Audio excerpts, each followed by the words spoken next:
Even and odd functions. Here are some examples of even functions. Notice that if you folded these functions across the y-axis,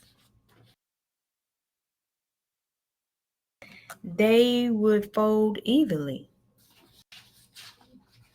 across the y-axis. So imagine folding this part and this part across this axis, then they would be mirror images of each other. They will fold evenly. So even functions are symmetric with respect to the y-axis. And you may see the terminology symmetric about the y-axis, but symmetric with respect to the y-axis. Odd functions, as you can see, that's not the same. Odd functions are symmetric with respect to the origin.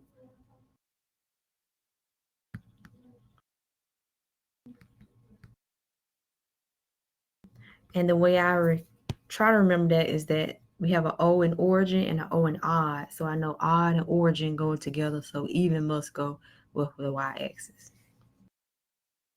Now there are some tests, algebraic tests for even and odd functions. So if you didn't see the graph itself, then you can test it out using this formula here. If f of negative x equals negative x, we know that it's an odd function. And if f of negative x equals f of x, we know it's an even function. So what does that really mean? It says if the function is even if you get the same as the original function. When we plug in or replace the x with a negative x. And I'm going to show you what that means now. Let's look at B. Let's go to B first. B. So instead of an x right here, we're going to replace it with a negative x. That's what we mean about this negative x right here. So what does that mean for all of this? We are essentially evaluating a function. So wherever there's an x, we put negative x. And we determine when we simplify, if we get the exact same thing as the original, will we get this back if we do it? Or will all of our signs change? If all signs change, then we have an odd function. If we get back the original function, it's an even function. So let's look at this. Negative x to the fourth. What does negative x to the fourth mean? It means multiply negative x times negative x times negative x times negative x. Notice that since we got even number of negatives, we're going to end up with a positive x to the fourth. Then we're going to write down our minus sign. The minus sign was already in the original problem. Write that down. Then we figure out what negative x squared is. What is negative x squared? Please do not multiply this orange negative times this blue one, because the one in blue is inside a parenthesis square. You cannot do that if it's inside a parenthesis and it has a exponent attached to it. So you have to use your please excuse my dear Aunt Sally, which means you have to do parentheses, exponents first before we deal with that minus in orange there. So negative x squared, again, that's an even number of negative x's, right? So negative times negative, we know is positive, so that will be a positive x squared, and then you have your minus 1. So that x to the 4 minus x squared minus 1, this is the same as the original function. Therefore, since f of x equals f of negative x, like here, they equal each other. Therefore, we have an even function here. even. All right, let's go to A. F of negative x equals 5 minus 3 times negative x. F of negative x equals 5. Now this one doesn't have an exponent on that negative x. So we can multiply negative 3 times negative x, which is plus 3x. Did we get back? Is this the same as this? No, it's not. Therefore, it's not even. However, did all signs change? No, it didn't. Because we have two terms. 5 is a positive and 5 stayed a positive, but the 3x was originally negative and it changed. Only one term's sign changed, not both. Therefore, we would say here that is neither even or odd. All right, because all of the signs did not change. Only the middle ones changed, but not the 5. All right, let's try C. F of negative x equals negative x cubed minus 1. So again, this is the test. You just plug in a negative x and see what you get. So f of negative x equals, this is an odd number of negatives, right? Negative x times a negative x times another negative x is negative x cubed. Negative x cubed minus 1. All right, is this the same exact thing as this? No, it's not. So we know it's not even. But did all the signs change? No, it didn't. Only the first sign changed, but not the second sign. The second sign stayed the same. Therefore, we have another neither situation. Let's try one more that I'm going to make up that's not on the paper. What about h of x equals x squared plus 1? All right, so instead of an x, this test says to replace with negative x. Therefore, h of negative x equals x squared plus 1. Is this the same as the original? Yes. Therefore, this is an even function. Again, even functions are symmetric. How? Symmetric about the y-axis or with respect to the y-axis. And odd, if you get an odd situation, is respect or about the origin. All right, for example, here's an example with odd. Let's do g of x, change it up. G of x equals x cubed minus x. G of negative x equals negative x cubed minus a negative x. Then that negative x cubed, think about it, that 3 is an odd number. So it's going to be negative x cubed.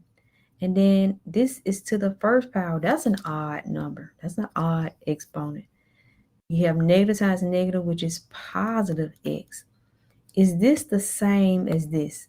Obviously not. Therefore, it's not even.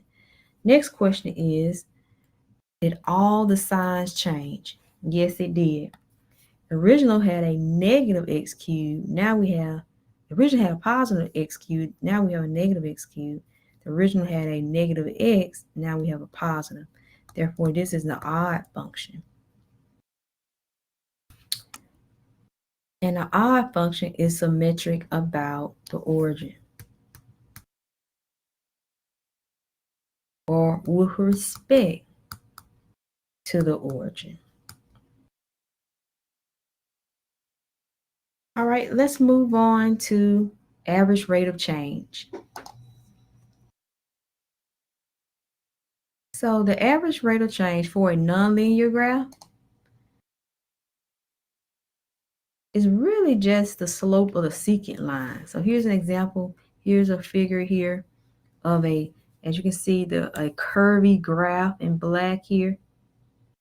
And then they have this gray line going through 2 points of that curvy graph.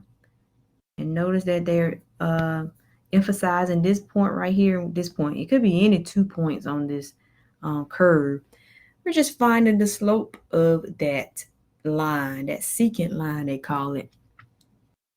So you should be familiar with it because you have computed slopes of lines before. So the formula looks very, very similar. So here's the formula. F of x of 2 minus f of x of 1 divided by x of 2 minus x of 1. Don't be thrown off by the x of 2s and x of 1s. It could have been f of b minus f of a divided by b minus a. So it doesn't matter what that is, a sub numbers. It's just notation in math to identify a particular number. So just like the slope of lines that you've dealt with before, the slope is the change in the y's over the change in the x's. And also, we always use m to represent a slope. And this is saying the slope of a secant line. So here's an example. We have find the average rate of change of f of x equals x cubed minus 3x. So that's our function. Y'all see we got functions in here. And then it gives us what the x of 1 is, right? And it gives us what the x of 2 is, right? So let's write out A. Let's do A. F of x of 2 minus f of x of 1. X of 2, according to A, we're only looking at A right now. X of 2 is negative 1. And so that's this one. F of x of 2. X of 2 is negative 1. What about x of 1? What is x of 1? X of 1? Negative 2.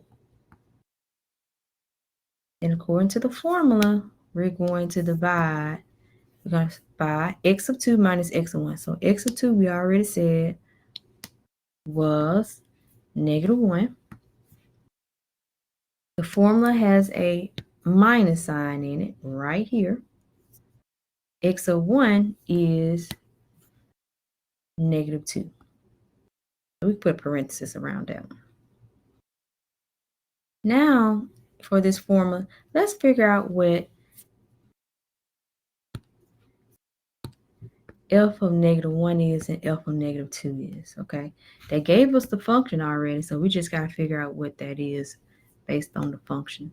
So some scratch work on the side. Let's do f of negative 1 and do f of negative 2. All right, f of negative 1, if we plug it in here or evaluate the function at negative 1, would be negative 1 cubed minus 3 times negative 1. Negative 1 cubed is negative 1. Negative 3 times negative 1 is positive 3. So that's 2. And f of negative 2 would be negative 2 cubed minus 3 times negative 2 equals negative 8 plus 6, which is negative 2. All right, so f of negative 1. What is f of negative 1? We just computed f of negative 1. We came up with 2 minus. What about f of negative 2? F of negative 2 is a negative 2. There you go. Now divided by a negative 1 plus 2. Let's go ahead and multiply that together. So that's 4 over 1, which equals 4. So the average rate of change for A is 4. So essentially that's a slope. That's a positive slope. Let's go on to B. The formula we're looking at this. The formula is this, but this time our x of 1 is 0 and our x of 2 is 1. So we have f of x of 2 is 1. F of x of 1 is 0. Divided by 1 minus 0. Okay.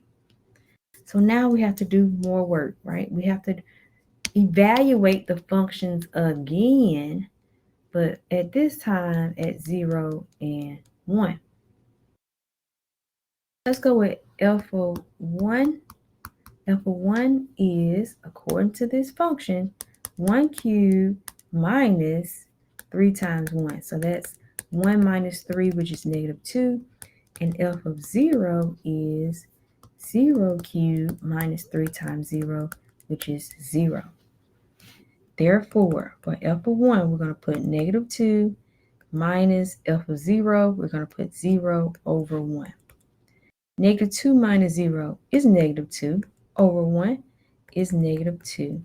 So our slope this time, or our average rate of change, this is the slope of a secant line, or average rate of change, is negative 2. This concludes the video on even and odd functions, as well as average rate of change.